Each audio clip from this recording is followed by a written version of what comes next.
نحمده ونصلي على رسوله الكريم اما بعد فاعوذ باللہ من الشیطان الرجیم بسم اللہ الرحمن الرحیم۔ سورۃ البقرہ آیت نمبر 177۔ لیسا نہیں ہے، البر نیکی، کہ تولو تم کر لو وجوہکم اپنے منہ کو، قبلہ طرف، المشرقی مشرق، والمغربی اور مغرب، ولیکن اور لیکن، البر نیکی، من جو آمنا ایمان لائے، باللہ اللہ پر، والیوم الآخری اور آخرت کے دن پر، والملائکتی اور فرشتے پر، والکتابی اور کتاب پر، والنبیین اور نبی، وَأَتَى اور دے، المال مال، علی حبہ اس کی محبت پر، ذوی القربیٰ رشتہ دار، والیتامیٰ اور یتیم، والمساکین اور مساکین، وابن سبیل اور مسافر، والسائلین اور سوال کرنے والے، وفی الرقاب اور گردنوں میں کے چھڑانے میں، مطلب قیدیوں کو آزاد کروانے میں، وَأَقَامَ اور قائم کرے، الصَّلَاةَ نماز، وَآتَى اور ادا کرے، زکوٰۃ زکوٰۃ، والموفون اور پورا کرنے والے، بعہدہم اپنے وعدے، اذا جب عاہدوا وہ وعدہ کرنے، والصابرین اور صبر کرنے والے، فی میں البأساء بأساء، یہاں پر پڑھیں گے، حمزہ پر جھٹکا دیں گے جب بھی حمزہ پر جزم آ جائے گی، ٹھیک ہے۔ بأساء سختی، وضراء اور تکلیف، وحین اور وقت، الباسی جنگ، اولئک یہی لوگ، الذین وہ جو کہ صدقوا انہوں نے سچ کہا، واولئک اور یہی لوگ، ہم وہ، متقون پرہیزگار۔ یا ایھا الذین آمنوا اے ایمان والو، کتبہ مطلب فرض کر دیا گیا یا لکھ دیا گیا، ٹھیک ہے، فرض کر دیا گیا، علیکم تم پر، القصاص قصاص، مطلب اس کو کہتے ہیں بدلہ لینے کو، انشاءاللہ اس کی وضاحت میں کروں گی۔ فی میں القتل مقتولوں میں، الحر آزاد، بالحر آزاد کے بدلے آزاد، والعبد اور غلام، بالعبد غلام کے بدلے غلام، والانثی اور عورت، بالانثی عورت کے بدلے میں، فمن پس جسے عفی معاف کیا جائے، لہو اس کے لیے، من سے، اخی اس کا بھائی، شیء کچھ، فاتباع تو پیروی کرنا، بالمعروفی مطابق دستور کے، واداء اور ادا کرنا، الیہ اسے، باحسان اچھا طریقہ، ذالک یہ، تخفیف آسانی، من سے، ربکم تمہارا رب، ورحمت اور رحمت، فمن پس جو اعتدی زیادتی کرے، بعد اس کے بعد، ذالک اسے، فلہ تو اس کے لیے، عذاب عذاب ہے، علیم دردناک، ولکم اور تمہارے لیے، فی میں القصاص قصاص میں، الحیات زندگی ہے، یا اولی الالباب اے عقل والوں، لعلکم تاکہ تم، تتقون پرہیزگار ہو جاؤ۔ کتبہ فرض کیا گیا، علیکم تم پر، اذا جب، حاضر ہو یا آئے، احدکم تم میں سے کسی ایک کو، الموت موت، ان اگر ترکا چھوڑا، خیرا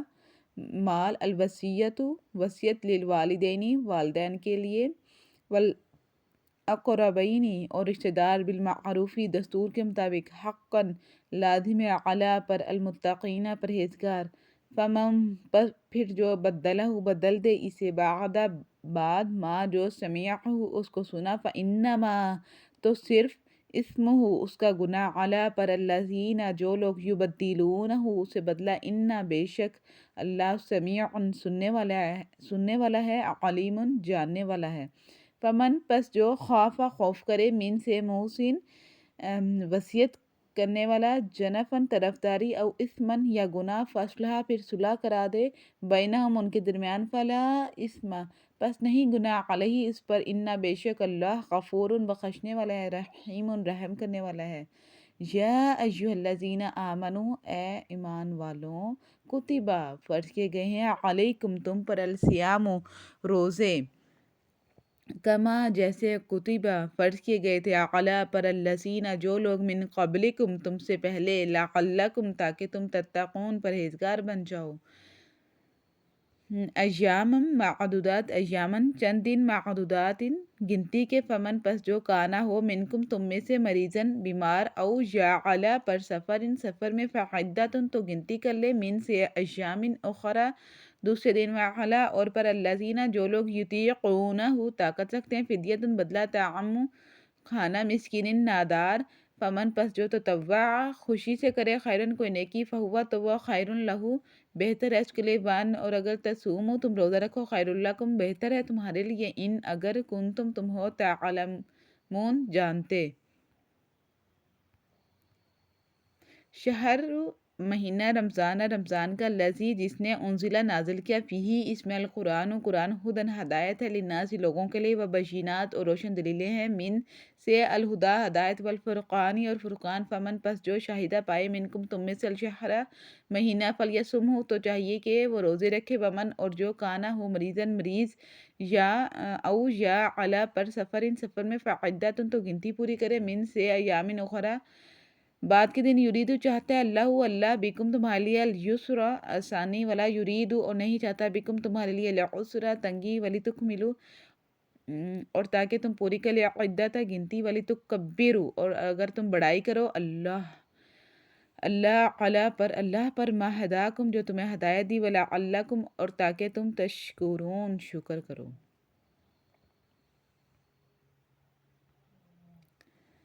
وَإِذَا اور جب سألک سوال کریں، عبادی میرے بندے، عنی میرے متعلق، فإنی تو میں، قریب ہوں، اجیب میں قبول کرتا ہوں، دعوت الداعی پکارنے والے کی، اذا جب دعانی مجھ سے مانگے، فلیستجیبوا پس چاہیے حکم مانے، لی میرا، ولیؤمنوا اور ایمان لائیں،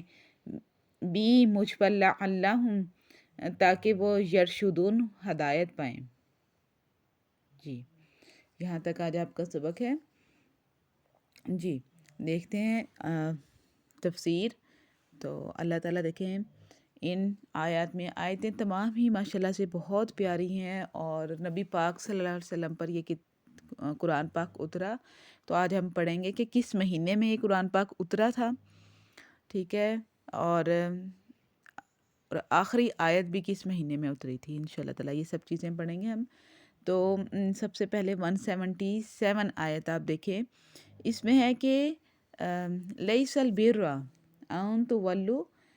ساری اچھائی مشرق اور مغرب کی طرف منہ کرنے میں ہی نہیں، بلکہ حقیقتاً اچھا انسان وہ ہے، اور نیکی لیسا، ٹھیک ہے، بر نیکی کو کہتے ہیں، ٹھیک ہے، بلکہ اچھائی یہ ہے یا نیکی یہ ہے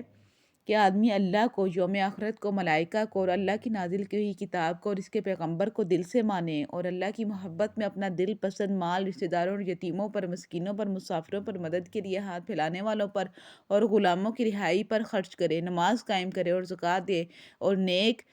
وہ لوگ ہیں کہ جب عہد کریں تو اسے وفا کریں، اور تنگی و مصیبت کے وقت میں اور حق و باطل کی جنگ میں صبر کریں، یہ ہیں راست باز اور یہی لوگ متقی ہیں۔ اب دیکھیں اس آیت میں تمام کا تمام ایک مومن کا خلاصہ بیان کر دیا ہے کہ ایک مومن کو کیسا ہونا چاہیے۔ دوبارہ یہ مشرق اور مغرب کی بات آئی ہے، دیکھیں آپ نے میرے خیال سے پیچھے 3 دفعہ پڑھ چکے ہیں مشرق اور مغرب کے قبلہ جو بدلا تھا، ٹھیک ہے۔ اب دیکھیں یہودی اس وقت دیکھیں ہم سے اس دور میں کتنے دور بیٹھے ہوئے ہیں، لیکن کتنا کچوکے لگانے سے یہ باز نہیں آتے، کبھی خاکے بنا رہے ہیں، کبھی کوئی مووی بنا رہے ہیں، کبھی کس طرح گستاخی کر رہے ہیں، کبھی کچھ ویڈیو بنا کے وائرل کر رہے ہیں، اور ہمارے پاگل مسلمان، پاگل ہی میں کہوں گی کہ جو اس کو آگے وائرل کرنے والے ہیں، دوسروں کو بتانے والے ہیں، ٹھیک ہے۔ یہاں پر کیا ہے، جب وہ اس ٹائم اتنا زیادہ مسلمانوں کو تنگ کر رہے ہیں، ٹیز کر رہے ہیں، تو اب وہ کیوں نہ کریں، ٹھیک ہے۔ اب دیکھیں ہم سے کتنی دور بیٹھے ہوئے ہیں، اتنا ٹیز کرنے ہیں ہمیں، تو اس وقت تو بالکل مسلمانوں کے گھروں کے ساتھ یہودیوں کے گھر ہوتے تھے، تو اس ٹائم انہوں نے کیوں نہیں تنگ کرنا تھا، انہوں نے اتنا تنگ کیا کہ یہاں پر مشرق اور مغرب کی بات کی ہے نا، تو ایک تو دیکھیں یہودی تنگ کرتے رہتے تھے کہ مسلمانوں کو کہ تمہارا قبلہ بدل گیا، پہلے تو یہ تھا اب یہ ہو گیا، اسی طرح نا تنگ کرتے رہتے تھے یہودی، اور جبکہ یہودی اور نصارہ کہتے اپنے قبلے کو اہمیت دے رہے تھے اور فخر کر رہے تھے، اور دوسری طرف مسلمانوں کی تحویل قبلہ پر ان کو ٹیز کر رہے تھے، ٹھیک ہے۔ اللہ تعالیٰ نے فرمایا مشرق یا مغرب کی طرف رخ کر لینا بذات خود کوئی نیکی نہیں ہے، بلکہ یہ تو صرف مرکزیت اور اجتماعیت کے حصول کا طریقہ ہے، ٹھیک ہے، کہ اللہ تعالیٰ چاہتا ہے کہ ہم سب ایک طرف منہ کر کے نماز پڑھیں، مرکزیت، ٹھیک ہے، اور کہ ایک مرکز ہمارا بنا دیا، ٹھیک ہے۔ اور اس کے بعد اجتماع ہوتا ہے نا، حج کے موقع پر بھی اجتماع ہوتا ہے، اور جب ہم سب ایک ہی رخ پر ایک ہی طرف ایک ہی ٹائم میں منہ کر کے نماز پڑھ رہے ہوتے ہیں تو ایک یہ اجتماع کی کیفیت ہوتی ہے، تو وہ ہر گھر ماشاء اللہ سے چمکتا ہوا نظر آ رہا ہوتا ہے، ٹھیک ہے۔ اصل نیکی تو عقائد پر ایمان لانا ہے۔ عقائد کون سے ہیں؟ اب ہم نے کن کن چیزوں پر ایمان لانا ہے؟ آمنا باللہ، اللہ پر ایمان لانا، آخرت کے دن پر ایمان لانا، فرشتوں پر ایمان لانا، کتاب پر ایمان لانا، ٹھیک ہے، اور نبیوں پر ایمان لانا۔ یہاں پر نبی کا ذکر نہیں ہے، نبیوں کا ذکر ہے، تمام نبیوں پر ایمان لانا ہے۔ اور وَأَتَى الْمَالُ، دیکھیں آت المالو، آتا یہاں پر ہے کہ مال کو دینا، ٹھیک ہے، عَلَى حُبِّهِ، باوجود اس کی محبت کے۔ دیکھیں اللہ تعالیٰ نے کتنی پیاری صفت بیان کی ہے مومنوں کی یہاں پر، کہ وہ اپنا مال سے کس انسان کو نہیں محبت ہوتی، ہر شخص مال سے محبت کرتا ہے کہ اس کے پاس مال ہو، لیکن اس کے باوجود وہ مال نکال کے اللہ کے راستے میں لگاتے ہیں، یا تو علم سیکھنے کے لیے لگاتے ہیں، ٹھیک ہے، یا غریبوں کو دینے کے لیے، ٹھیک ہے۔ آگے مصارف زکوٰۃ بیان کیے گئے ہیں کہ ہم نے زکوٰۃ کن کن لوگوں کو دینی ہے، صدقہ کن کن لوگوں کو دینا ہے، ٹھیک ہے۔ اچھا، سب سے پہلے قرابت داروں کا ذکر ہے کہ آپ دیکھیں کہ آپ کی فیملی میں کوئی غریب شخص ہے، ٹھیک ہے، باقی پھر میں آپ کو بتاؤں گی کہ بیوی شوہر کو یا شوہر بیوی کو ایک دوسرے کو نہیں دے سکتا، باپ اپنی اولاد کو نہیں زکوٰۃ دے سکتا، اور اولاد اپنے والدین کو نہیں دے سکتی، اس طرح مطلب آپ کے کوئی دور کے رشتہ دار ہیں، وہ غریب ہیں، سب سے پہلے ان کا حق ہے کہ آپ ان کو دیں، ٹھیک ہے، وابن سبیل، اور پھر اس کے بعد یتیموں کا حق ہے، پھر مساکین کا حق ہے، ٹھیک ہے، پھر اس کے بعد مسافروں کا، بے شک اپنے گھر میں وہ کوٹھی بھی ہو لیکن وہ کہیں رستے میں جا رہا ہے، سفر میں جا رہا ہے اور اس کا مال گم ہو گیا اسے، جیسے لوگ پہلے حج کرنے کے لیے جاتے تھے تو ڈاکو اکثر لوٹ لیا کرتے تھے، تو کیا ہوا، تو یہ ڈاکو وغیرہ لوٹ لیا کرتے تھے تو اس ٹائم وہ خالی ہاتھ ہو جاتے تھے، تو اس ٹائم ان کے پاس کچھ نہیں، تو اس لیے یہاں پر مسافروں کا ذکر کیا، اور سوال کرنے والے کو دیں۔ ہمارے گھر اکثر آتے ہیں نا سائل، سوال کرنے والے، فقیر، ٹھیک ہے، لیکن آپ دیکھیں کہ کوئی پیشہ ور نہ ہو، تو بہترین طریقہ یہ ہے کہ ان کو دینے کا، جو پیشہ ور فقیر وغیرہ ہیں یا پھر جو روز کی بنیاد پر آتے ہیں، تو آپ ان کو چھوٹا سا کوئی کام کروا دیں، ایک بڑی سی پرات یا تھالی ٹائپ لے کر نا، اس کے اندر نا 2 ناریل، ٹھیک ہے، سستے ہی ملتے ہیں، زیادہ مہنگے نہیں ملتے، 2 ناریل لیں اور ان کو بتائیں کہ اس طرح اس کو یہ پیس کر کے کٹنگ کریں، ٹھیک ہے، اور اس کو اپنے تھال پہ رکھ کے سجائیں اور وہ لوگوں میں سیل کرنا شروع کر دیں، اور لکھ کر لگا دیں ایک جگہ اپنے ساتھ ہی کہیں کہ میں پہلے مانگتا تھا، میں نے مانگنا چھوڑ دیا ہے اور میں حلال کمانے کے لیے نکلا ہوں، تاکہ لوگ اس سے خریدیں، یہ اس کی تالیف قلب کے لیے ہے، تاکہ لوگ اسے خریدیں، اور بلکہ خود بھی آپ اگر کوئی نہ خرید رہا ہو تو شام کو اس کو کہیں کہ میرے پاس آ جانا، میں یہ سب کچھ خرید لوں گا، تو ڈیلی کوئی آئٹم وغیرہ چینج کر کے، اس طرح کا یہ ایک چھوٹا سا آئیڈیا ہے کہ جو فقیر، جو تنگ دست لوگ ہیں، روز مانگنے آتے ہیں، اور اس طرح ان کو چھوٹا سا کاروبار کروا دیا جائے تاکہ ان کو حلال کمانے کی عادت ہو۔ اچھا، ایک تو یہ ہو گیا سوال کرنے والے کو دے۔ غلاموں کو آزاد کرنے میں، پہلے تو غلام ہوتے تھے نا، آقاؤں نے غلام رکھے ہوتے تھے لوگوں نے، تو ان کی خدمت کرتے تھے، اور غلامی ان کی ایسی چلتی تھی کہ ان کا اگر وہ کچھ کماتے بھی تھے تو وہ بھی ان کے آقا کا ہوتا تھا، تو آقا ہی ان کا نکاح کر سکتا تھا، اس طرح کی غلامی تھی پہلے، لیکن اب اس دور میں تو ایسی نہیں ہے، لیکن غلامی سے نجات ہم اس طرح دے سکتے ہیں، جیسے کوئی شخص کو ناحق جیل میں ڈال دیا گیا، ٹھیک ہے، اس کی ضمانت کے طور پر کچھ پیسہ دینا ہے تو اس طرح بھی دے سکتے ہیں، لیکن ناحق، لیکن اگر سچ مچ اس کا کوئی گناہ تھا یا کچھ ایسا تھا لازمی شک ہے جس میں ہم مبتلا ہیں، تو ٹھیک ہے، اس کو جیل میں ہی رہنے دیں، اس کو اس کی سزا پوری کرنے دیں، ٹھیک ہے، وہاں پر اپنے پیسے خرچ کر سکتے ہیں۔ نماز کی آگے ہے،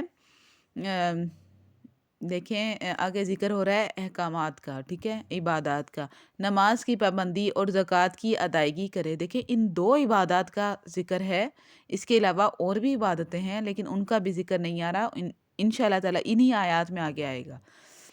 نماز کی پابندی اور زکوٰۃ کی ادائیگی کا حکم ہے، اور پھر جب وعدہ کرے تو اسے پورا کرے، ٹھیک ہے؟ جو وعدہ کر کے پورا نہیں کرتا وہ منافق ہے، اس کی سب سے بڑی منافق کی نشانی یہ ہے کہ وعدہ کر لیتا ہے پھر اس کو پورا نہیں کرتا۔ تنگ دستی، دکھ درد اور لڑائی کے وقت میں صبر کرے۔ اب یہاں پہ صبر کرنے والے بھی اللہ تعالیٰ نے بیان کر دیا ہے تنگ دستی میں، ٹھیک ہے؟ اب صبر کہاں کہاں کرنا ہے؟ تنگ دستی میں، ہاتھ تنگ ہو گیا، ٹھیک ہے؟ کوئی کام شروع کیا ہوا تھا، اس میں نقصان ہو گیا، اب وہاں پہ صبر کرنا ہے، واویلا نہیں مچانا، سارے رشتہ داروں کو نہیں اکٹھا کرنا کہ ہائے میرے ساتھ یہ ہو گیا، میرے ساتھ یہ، بس خاموشی سے صبر کرے۔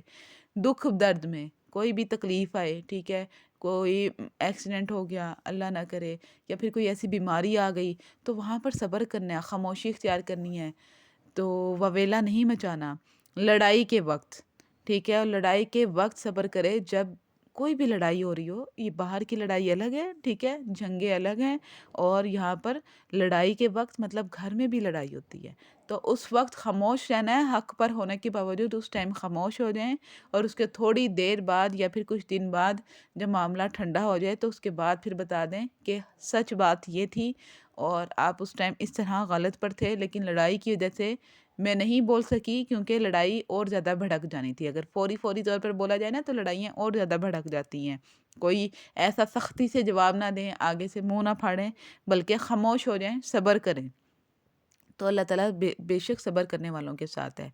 آگے اللہ تعالیٰ فرما رہا ہے یہی سچے لوگ ہیں اور یہی پرہیزگار ہیں۔ اب دیکھیں پرہیزگار اور سچے لوگوں کی صفت اللہ تعالیٰ نے کتنے پیارے طریقے سے بیان کی ہے، اس میں کتنی پیاری اس آیات میں باتیں ہیں، ٹھیک ہے؟ کن کن پر ہم نے ایمان رکھنا ہے، عبادت کا ہے اور وعدہ پورا کرنے کا ہے، صبر کرنے کے بارے میں ہے۔ آگے دیکھیں اے ایمان والوں تم پر مقتولوں کا قصاص، ٹھیک ہے، یہاں پر تم پر مقتولوں کا قصاص لینا فرض کیا گیا ہے، آزاد کے بدلے میں آزاد، غلام کے بدلے میں غلام، عورت کے بدلے میں عورت، ہاں جس کسی کو اس کے بھائی کی طرف سے کچھ معافی دے دی جائے اس سے بھلائی اور اتباع کرنی چاہیے اور آسانی کے ساتھ دیت ادا کرنی چاہیے، تمہارے رب کی طرف سے یہ تخفیف اور رحمت ہے، اس کے بعد جو سرکشی کرے اسے دردناک عذاب ہوگا۔ جی دیکھیں زمانہ جاہلیت میں کیا ہوتا تھا، یہاں پر قصاص فرض کیا گیا ہے۔ زمانہ جاہلیت میں کیا ہوتا تھا، کہتے تھے جیسے کوئی غریب قبیلہ ہے اور دوسرا امیر ہے، تو غریب قبیلے کے شخص نے اگر امیر قبیلے کا ایک شخص مار دیا تو امیر قبیلہ کہتا تھا ہمارا خون زیادہ قیمتی ہے، ان کا خون سستا ہے، انہوں نے ہمارا ایک آدمی مارا، قتل ہو گیا، ٹھیک ہے، انہوں نے ہمارا ایک آدمی مارا، ایک آدمی کو قتل کر دیا، اب ہم ان کے 10 قتل کریں گے۔ وہ جا کے 10 قتل کر کے آتے تھے اور اکثر تو پورا کا پورا قبیلہ ہی ختم کر دیا کرتے تھے۔ تو اللہ تعالیٰ نے یہاں پر فرق کو ختم کیا کہ نہیں، اگر انہوں نے تمہارا ایک مارا ہے تم بھی ان کا ایک مار سکتے ہو، ٹھیک ہے، آزاد کے بدلے آزاد ہوگا، غلام کے بدلے غلام ہوگا۔ اور اکثر ایسا ہوتا تھا کہ کسی امیر کے غلام کو مار دیا لڑائی جھگڑے میں، ٹھیک ہے، تو وہ کہتے تھے اب ہم ان کا غلام نہیں ماریں گے، اب ہم ان کے کسی آزاد شخص کو ماریں گے، ٹھیک ہے۔ الحمدللہ اللہ تعالیٰ نے ہمیں آزاد پیدا کیا، ٹھیک ہے، تو وہ آزاد کو ایسے قتل کرتے تھے۔ تو پھر اگر کوئی عورت کے بدلے عورت، ٹھیک ہے، تو یہ اللہ تعالیٰ نے قصاص کیا۔ اگر کوئی کسی کو مکہ مارے، مکہ مارنے سے اس کا دانت ٹوٹ جائے نا دوسرے کا، تو اب اس پہ بھی قصاص لینا ہے کہ وہ سامنے والے کا ایک دانت توڑ سکتا ہے، لیکن اگر 2 توڑ دیے تو وہ ظلم اور زیادتی کرنے والا ہو جائے گا۔ پہلے تو زیادتی اس پر ہوئی نا کہ جس کا دانت ٹوٹ گیا، لیکن اگر وہ بدلے میں اس کو ایسا مار رہا ہے کہ اس کے 2 ٹوٹ رہے ہیں یا 3 ٹوٹ رہے ہیں یا تو پورا کا پورا اس کا منہ توڑ دیا ہے، تو وہ اب ظلم اور زیادتی کرنے والوں میں سے ہو گیا۔ لیکن اگر وہ صرف اس کا ایک دانت توڑ دے، ٹھیک ہے، اور تو پھر وہ عدل اور انصاف پر ہوگا کہ وہاں پر انصاف کا معاملہ کیا، ٹھیک ہے، یہ چیز یاد رکھیں۔ اچھا اچھا، لیکن اس کی دوسری صورت ایک اور بھی اللہ تعالیٰ نے بتائی یہاں پر، ہاں جس کسی کو اس کے بھائی کی طرف سے کچھ معافی دے دی جائے، لیکن کچھ جیسے کسی سے غلطی سے ایکسیڈنٹ ہو گیا، جان بوجھ کر نہیں کیا، سامنے والا شخص مر گیا یا کسی بھی صورت میں، تو پھر یہاں پر معافی بھی ہے کہ اس کو معافی دے دی جائے۔ لیکن اب معافی کی بھی 2 صورتیں آگے بتائیں، ایک تو یہ ہے کہ اللہ کی رضا کی خاطر پورا کا پورا اس کو معاف کر دیا جائے، ٹھیک ہے، دوسرا ہے کہ قصاص لے لیا جائے، مطلب دیت لے لی جائے، ٹھیک ہے، اس سے کہا جائے کہ مطلب کچھ رقم بھی اللہ تعالیٰ نے مقرر کی ہوئی ہے، ٹھیک ہے، 100 اونٹ کی قیمت کے برابر، ٹھیک ہے، تو اس سے وہ رقم لے لی جائے گی اور پھر اس کو معاف کر دیا جائے گا۔ اللہ تعالیٰ نے فرمایا کہ یہ تمہارے رب کی طرف سے تمہارے لیے تخفیف ہے، تخفیف آسانی کر دی اللہ تعالیٰ نے، ہلکا کر دیا انسان پر سے بوجھ کو، اور رحمت ہے۔ اس کے بعد بھی جو سرکشی کرے اس سے دردناک عذاب ہوگا۔ اب اگر کوئی شخص ایسے کہے کہ چلو ٹھیک ہے ہمیں دیت دے دو، مطلب 100 اونٹ ہوتی ہے دیت، یا اس کی قیمت کے برابر دے دو، ٹھیک ہے۔ اب اگر 100 اونٹ نہ ملیں تو وہ کہہ دے کہ چلو ٹھیک ہے یہ اونٹوں کی میرے سے قیمت لے لو 100 اونٹوں کی، تو وہ دے دی۔ دینے کے بعد بھی اس کا غصہ نہیں ٹھنڈا ہوا، لینے کے بعد بھی یہ مال تو جا کے اس شخص کو قتل کر دیا، تو یہاں پر اللہ تعالیٰ نے فرمایا اس کے بعد بھی جو سرکشی کرے اس کے لیے دردناک عذاب ہے۔ اب یہ ظلم اور زیادتی ہو گئی، پہلے تو اسے رقم بھی لے لی اور پھر جا کے اس کو قتل بھی کر دیا۔ پھر اللہ تعالیٰ فرما رہے ہیں عقل مندو تمہارے لیے قصاص میں زندگی ہے۔ کیسے زندگی ہے؟ دیکھیں اس میں تو قتل ہو رہا ہے، زندگی کیسے ہے؟ کیونکہ اگر لوگوں کو پتہ ہو کہ ہم سے قصاص لیا جائے گا، یا تو رقم دینی پڑے گی ہمیں، یا تو اپنی جان دینی پڑے گی، تو اس کے بعد قتل ہونا بند ہو جائیں گے، ٹھیک ہے۔ اس میں اللہ تعالیٰ زندگی عطا فرما رہا ہے انسان کو، ٹھیک ہے، قتل ہونا بند ہو جائیں گے، زندگیاں ہی زندگیاں پھر ہوں گی، کوئی کسی کا قتل نہیں کرے گا۔ اس وجہ سے یہاں پر اللہ تعالیٰ نے یہ فرمایا۔ اور اس کے علاوہ ہاں، اگر کوئی دیت قبول کر لے اور اس کے بعد بھی قتل کر دے تو اللہ تعالیٰ نے اس کو سرکشی اور زیادتی سے تعبیر کیا، اور ساتھ دنیا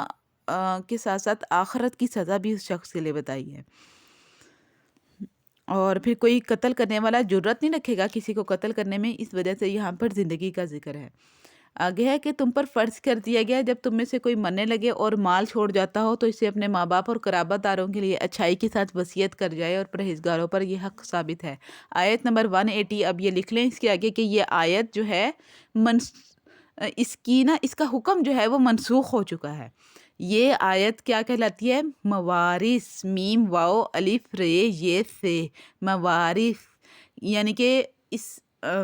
نہیں سوری، یہ آیت موارث نہیں کہلاتی، اس کو آیت کو منسوخ کرنے والی آیت موارث کہلاتی ہے۔ وہ سورۃ نساء میں آئے گی، انشاءاللہ تعالی ہم پڑھیں گے اس میں۔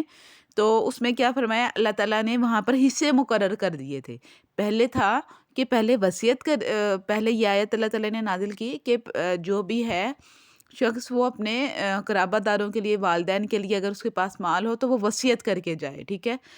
مرنے سے پہلے وہ وصیت لازمی کرے، تو پرہیزگاروں پر یہ حق اور ثابت ہے۔ لیکن اس کے بعد آیت موارث نے جب نازل ہوئی، وہ سورہ نساء میں انشاءاللہ تعالی ہم پڑھیں گے، اس کو منسوخ کر دیا، ٹھیک ہے۔ اور نبی پاک صلی اللہ علیہ وسلم کی حدیث بھی ہے،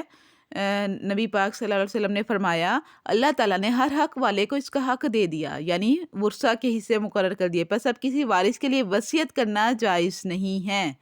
البتہ اب ایسے رشتہ داروں کے لیے وصیت کی جا سکتی ہے جو وارث نہ ہوں، یا راہ خیر میں خرچ کرنے کے لیے کی جا سکتی ہے، اور اس کی زیادہ سے زیادہ حد جو ہے وہ ثلث ہے، اپنے 1/3 مال میں سے ہم وصیت کر سکتے ہیں۔ اور وصیت کس کے لیے کر سکتے ہیں؟ کسی غریب نادار کے لیے، ٹھیک ہے، یا پھر اللہ تعالیٰ کی راہ میں دینے کے لیے اس میں کر سکتے ہیں، کسی مسجد میں بنوانے کے لیے کہ میں مر جاؤں تو میرے مال کا 1/3 حصہ جو ہے نا وہ مسجد میں دے دینا، اور باقی ان کے لیے نہیں کر سکتے جو وارث ہیں، ٹھیک ہے، جیسے ماں باپ بھی وارث بنیں گے، اولاد بھی وارث بنیں گی، بہن بھائی، مطلب جو بھی رشتے ہوں گے نا اپنے، جتنے بھی وارث بنتے ہیں ان کے حق میں ہم کچھ نہیں دے سکتے اب۔ ہاں، اس کے علاوہ کسی کو دینا چاہیں تو وہ 1/3 مال میں وصیت کر سکتے ہیں۔ ایک صحابی تھے، ان کی وہ بہت بیمار تھے، مطلب ان کا آخری وقت تھا، تو انہوں نے، یا پھر ویسے ہی انہوں نے نبی پاک صلی اللہ علیہ وسلم سے دریافت کیا کہ میرے پاس تو اتنا زیادہ مال ہے، میں چاہتا ہوں کہ اپنے مال کو جو ہے نا تمام کا تمام مال نا اپنا اللہ کی راہ میں دے دوں۔ تو نبی پاک صلی اللہ علیہ وسلم نے فرمایا کہ تمہارا کوئی وارث ہے؟ تو انہوں نے فرمایا جی ہاں میری ایک بیٹی ہے۔ تو آپ نے فرمایا پھر تم وصیت نہیں، اپنا سارا کا سارا مال نہیں دے سکتے، اپنے سارے مال کی وصیت نہیں کر سکتے؟ ہاں، پھر انہوں نے کہا کہ میں آدھے کی کر دوں؟ آپ نے فرمایا نہیں، پھر اس طرح وہ کرتے رہے، پھر جب انہوں نے کہا نا کہ 1/3 کی میں وصیت کر دوں، تو آپ نے فرمایا تھا کہ ہاں جی، کہ آپ 1/3 کی وصیت کر سکتے ہیں۔ پھر کیونکہ یہ نہ ہو کہ اپنا سارا مال وصیت کر کے چلے جائیں، ٹھیک ہے، اور باقی جو وارث ہیں تو وہ بیچارے ان کو کچھ بھی نہ ملے، وہ غربت کی حالت میں رہیں، بلکہ ان کو بھی ملنا چاہیے، ٹھیک ہے۔ ہاں، آگے دیکھیں، اب جو شخص اسے سننے کے بعد بدل دے اس کا گناہ بدلنے والے پر ہی ہوگا، واقعی اللہ تعالیٰ سننے والا اور جاننے والا ہے۔ مطلب یہ کہ جو وصیت اگر کی ہے ایک تہائی مال میں سے بھی، ٹھیک ہے، اگر وہ اس کو کوئی بدل دے، وہ اولاد کہے کہ نہیں نہیں ہم نے سارا مال رکھنا ہے، ہم نے نہیں دینا، تو یہ غلط چیز ہوگی، ٹھیک ہے، اس طرح نہیں کر سکتے بالکل بھی کہ وصیت جو ہے وہ بدل نہیں سکتے. وصیت کا بدلنا یہ بالکل گناہ ہے. لیکن اگر وصیت ایسی کی گئی ہو، آگے دیکھیں، ہاں وہ شخص جو وصیت کرنے والے کی جانبداری یا گناہ کی وصیت کر دینے سے ڈرے، پس وہ ان میں آپس میں صلح کروا دے، تو اس پر کوئی گناہ نہیں. مطلب وصیت اس نے کوئی ایسی کر دی ہے جس کی وجہ سے لڑائی کا ڈر ہے، ٹھیک ہے، یا گناہ ہو رہا ہے اس شخص کو ہی، مرنے والے کو ہی، ٹھیک ہے، تو پھر یہ ہے کہ اس کی اصلاح کی جا سکتی ہے، ٹھیک ہے، تاکہ عدل و انصاف قائم ہو اور ظلم کے ارتکاب سے انسان بچ جائے. کیونکہ پھر اگر کوئی ایسی غلط وصیت کر کے چلا گیا انسان، تو پھر آخرت میں بھی اس کے لیے پھر مطلب کوئی نہ کوئی عذاب ہوگا لازمی. کوئی بھی غلط کام کرے، ظلم و زیادتی کرنے پر لازمی عذاب ہوتا ہے. تو اللہ تعالی ہمیں آخرت کے عذاب سے بچائے. یا ایھا الذین آمنو، اے ایمان والوں، تم پر فرض کر دیے گئے، ٹھیک ہے، روزے جیسے کہ تم سے پہلے لوگوں پر فرض کیے گئے تھے. اب دیکھیں ہم نے پیچھے کون سی عبادت پڑھی تھی؟ نماز اور زکوٰۃ کی. اب یہ تیسری عبادت آ گئی، روزے کی عبادت، ٹھیک ہے، یہ تاکہ تم جو ہے وہ تقوی اختیار کرو. اب روزے کا کیا مطلب ہے؟ ٹھیک ہے، روزے کا اصل مطلب ہے رکنا، اور لیکن شرعی لحاظ سے اس کا مطلب ہے صبح صادق سے لے کر غروب آفتاب تک کھانے پینے سے، بیوی سے ہم بستری کرنے سے اللہ کی رضا کے لیے رکے رہنا. یہ عبادت اللہ تعالیٰ نے کیوں رکھی؟ اس کا مقصد عبادت کا ہے کہ نفس کا تزکیہ ہو جائے، ہمارا نفس جو ہے وہ پاک صاف ہو جائے، ٹھیک ہے. اور سب سے بڑی بات، جب بھی ہم نے روزہ رکھنا ہے،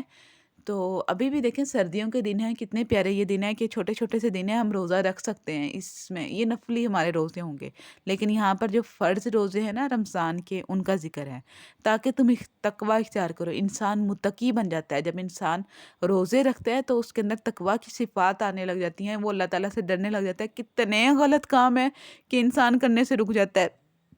عام روٹین میں لوگ گانے سنتے ہیں، لیکن جب اس نے روزہ رکھا ہو تو وہ کہے گا نہیں میں گانے نہیں سنوں گی، ٹھیک ہے، یا گانے نہیں سنوں گا. تو کسی کا مال اٹھا لیتے ہیں، تو اس ٹائم ان کو ہوگا نہیں میں مال نہیں اٹھاؤں گا کسی کا بھی. جیسے کوئی سیلس مین ہے، وہ مالک کے ادھر ادھر ہوتے ہی اس کا کوئی مال غائب کر دیتا ہو، تو جب وہ روزے کی حالت میں ہوگا تو وہ یہ کام نہیں کرے گا. مطلب چوری سے وہ باز آ گیا. تو ہم جو آنکھوں سے گناہ کرتے ہیں، جیسے ٹی وی دیکھنے لگے، غیر محرم کو بیٹھ کے دیکھنے لگے، اور آہیں بھر رہے ہیں ان کو دیکھ دیکھ کے، ماں یہ بہت پیارا ہے، بہت خوبصورت ہے، یہ ہے وہ ہے. تو خوبصورتی تو اللہ تعالیٰ کی عطا کی گئی ہے، کیا کسی کے چہرے پر ہم مر رہے ہیں، ٹھیک ہے. تو یہ غلط چیز ہے. تو پھر انسان جو ہے نا جب روزہ رکھے گا تو وہ ان چیزوں سے بچتا چلا جائے گا، تو انسان میں آہستہ آہستہ متقی بن جائے گا. تو یہ صفات جو ہے نا وہ پیدا ہو جائیں گی. ان دنوں میں ہم روزے رکھ سکتے ہیں اپنے، ٹھیک ہے. اپنے کوشش تو کرنی چاہیے کہ جیسے ہی ہمارا کوئی روزہ چھوٹ جائے تو ہم اس کو رکھ لیں. لیکن اگر ہم اس ٹائم نہ رکھ سکیں تو یہ سردیوں کے دن بہت پیارے اللہ تعالیٰ نے بنائے ہیں، چھوٹے چھوٹے دن ہیں کہ اس میں روزہ رکھ سکتے ہیں. اگر اپنے اندر ایک تو روزے کی قضا ہو جائے گی پوری، اور دوسرا جو ہے نا انسان میں نے اپنے اندر متقین کی صفات پیدا کرنی ہے، تو روزے رکھے، ٹھیک ہے. کیونکہ دیکھیں اللہ تعالیٰ نے خود فرما دیا تاکہ تم تقوی اختیار کرو. اسی تقوی کا حصول ہوتا ہے انسان کا، ٹھیک ہے. ہاں اب اللہ تعالیٰ نے رخصت دے دی، دیکھیں، بیمار کے لیے اور مسافر کے لیے، کہ وہ رمضان کے اگر کہیں وہ سفر میں جا رہا ہے، 2 دن کا سفر ہے، 3 دن کا ہے، ٹھیک ہے، لمبا سفر ہے، اور وہ آج کے دن روزہ نہیں رکھ سکتا، کل کا دن نہیں رکھ سکتا، تو اس کے لیے رخصت ہے کہ وہ بعد میں گنتی پوری کر لے. اور بیمار کے لیے بھی اسی طرح، ہمارے لیے بھی، ٹھیک ہے، بچیوں کے لیے بھی یہ ہے کہ ان کے جو قضا روزے ہو جائیں 6 یا 7، وہ اس کو ان کو بعد میں پورا کر لیں، ٹھیک ہے. لیکن اگر نمازیں ہماری چھوٹ جاتی ہیں نا 6-7 دنوں میں، ٹھیک ہے، ماہواری کی، تو ان کا ہے، نمازوں کا حکم یہ ہے کہ ہمیں نمازیں دوبارہ پڑھنے کا حکم نہیں دیا اللہ تعالیٰ نے کہ ہم ان نمازوں کو پورا کریں، بلکہ وہ نمازیں معاف کر دی گئی ہیں عورتوں کے لیے، ٹھیک ہے. اور نفاس کی حالت میں بھی، ٹھیک ہے، اور حیض کی حالت میں بھی. اور لیکن روزے معاف نہیں کیے اللہ تعالیٰ نے. روزے تو ہم نے بعد میں گنتی پوری کر کے رکھنے ہیں، ٹھیک ہے.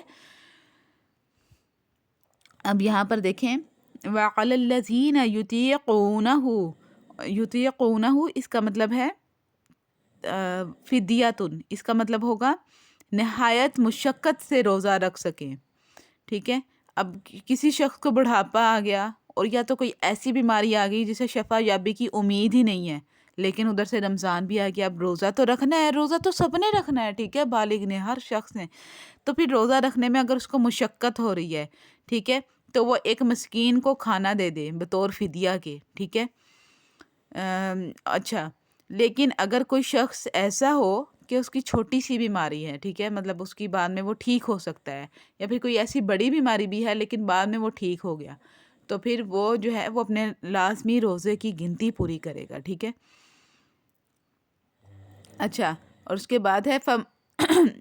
اور جو کوئی خوشی سے کسی مسکین کو ایک مسکین کی بجائے 2 یا 3 کو کھانا کھلا دے تو پھر یہ اس کے لیے بہتر ہے۔ تو نیکیوں میں سبقت کرنا، ٹھیک ہے، یہاں پر نیکیوں میں سبقت کرنے کا حکم ہے۔ پھر جو شخص نیکی میں سبقت کرے، اس سے مراد یہی ہے کہ ایک مسکین کی بجائے وہ 2 کو کھانا کھلانا چاہے، 3 کو کھلانا چاہے تو وہ کھلا سکتا ہے، لیکن تمہارے حق میں بہتر کام جو ہے وہ روزے رکھنا ہی ہے، اگر تم علم رکھتے ہو۔ اگر تمہیں علم ہے نا تو بہتر کام یہی ہوگا ہمارے لیے کہ ہم روزے رکھیں، یہ نہیں ہے کہ مسکین کو جو ہے وہ کھانا کھلانے لگ جائیں، ٹھیک ہے۔ حیض والی عورتیں بھی ایسے نہیں کر سکتی، بلکہ ان کو بعد میں روزے رکھنے ہیں، ٹھیک ہے۔ نفاس والی بھی، نفاس کہتے ہیں جو بچے کی پیدائش کے بعد کے جو دن ہوتے ہیں، ٹھیک ہے۔ شہر رمضان، ماہ رمضان وہ ہے جس میں قرآن اتارا گیا، جو لوگوں کو ہدایت کرنے والا ہے۔ دیکھیں کتنا پیارا ہمارا رمضان کا مہینہ اللہ تعالیٰ ہمیں عطا فرماتا ہے، اور اکثر وہ لوگ جو ہے نا وہ اس کو پا کر بھی اس سے محروم ہو جاتے ہیں، ٹھیک ہے۔ رمضان کا مہینہ، اس میں قرآن پاک اللہ تعالیٰ نے اتارا، ٹھیک ہے۔ اس کا مطلب یہ نہیں ہے کہ ایک ہی دفعہ میں رمضان ہو گیا، بلکہ یہ ہے کہ رمضان کی شب قدر میں لوح محفوظ سے آسمان دنیا پر اتارا گیا۔ جو آسمان ہمیں نظر آتا ہے نا، اس کو آسمان دنیا کہتے ہیں، اس سے اوپر بھی آسمان ہے، ٹھیک ہے۔ تو وہاں سے بیت العزہ میں رکھ دیا، پھر 23 سالوں میں آہستہ آہستہ وہاں سے جبرائیل امین اللہ کے حکم سے آیات لے کر نبی پاک صلی اللہ علیہ وسلم کے پاس آتے رہے، ٹھیک ہے۔ اس لیے پھر جو لوگ کہتے ہیں کہ رمضان میں یا شب قدر میں جو قرآن پاک اترا ہے تو یہ کہنا صحیح ہے، لیکن یہ کہنا غلط ہے کہ ایک ہی رات میں تمام اتر گیا، ٹھیک ہے، یہ نہیں ہم کہہ سکتے۔ لیکن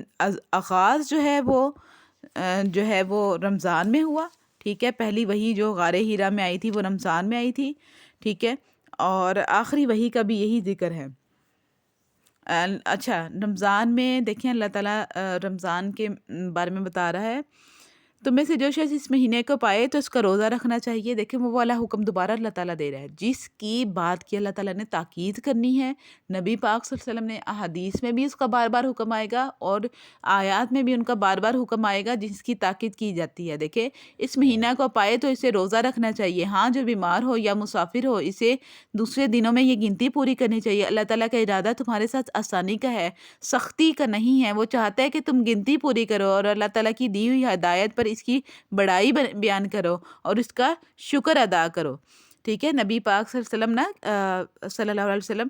رمضان میں نا حضرت جبرائیل علیہ السلام کے ساتھ نا دور کیا کرتے تھے قرآن پاک کا، ٹھیک ہے۔ قرآن پاک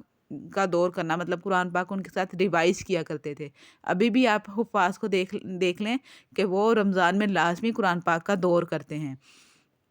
جس سال نبی پاک صلی اللہ علیہ وسلم کی وفات ہوئی تو آپ صلی اللہ علیہ وسلم نے اس دفعہ جبرائیل امین کے ساتھ 2 دفعہ دور کیا تھا، ٹھیک ہے۔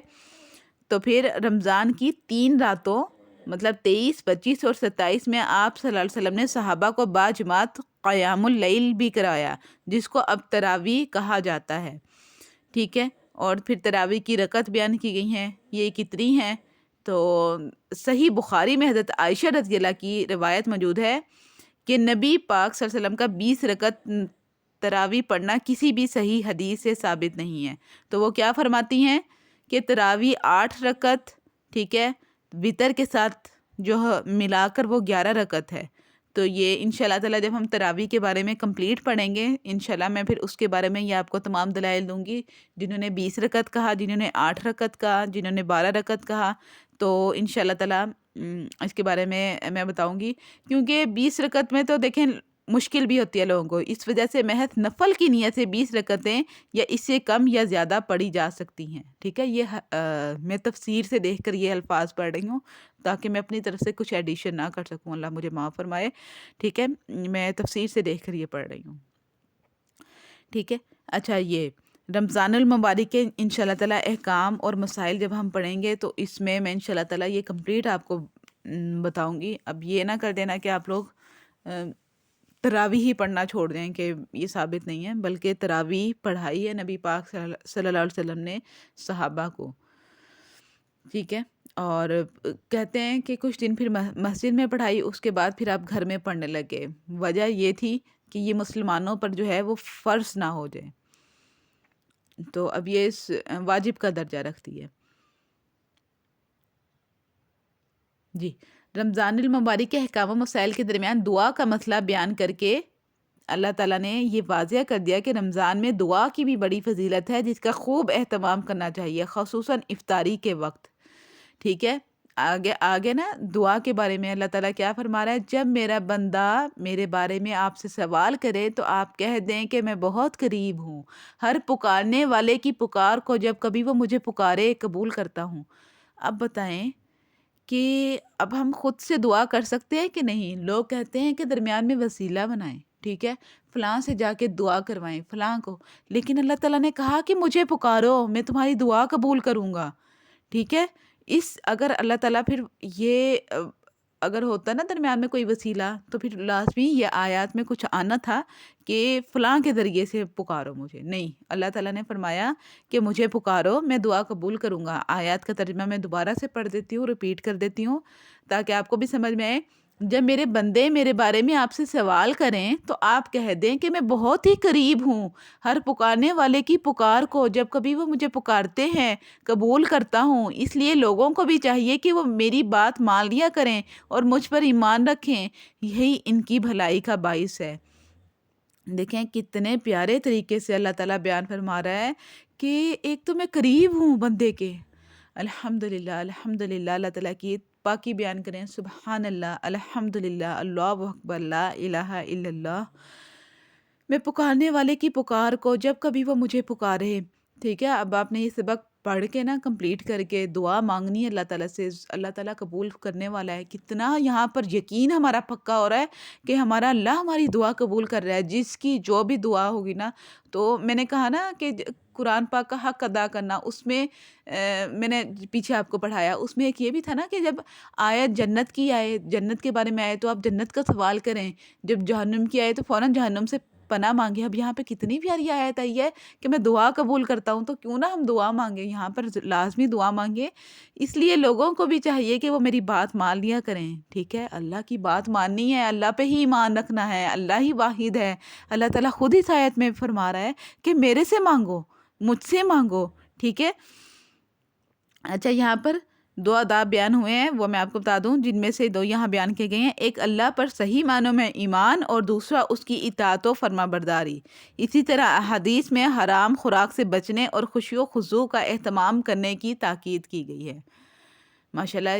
بہت پیاری آیات۔ آج کا ہمارا سبق کمپلیٹ ہوا 186 تک۔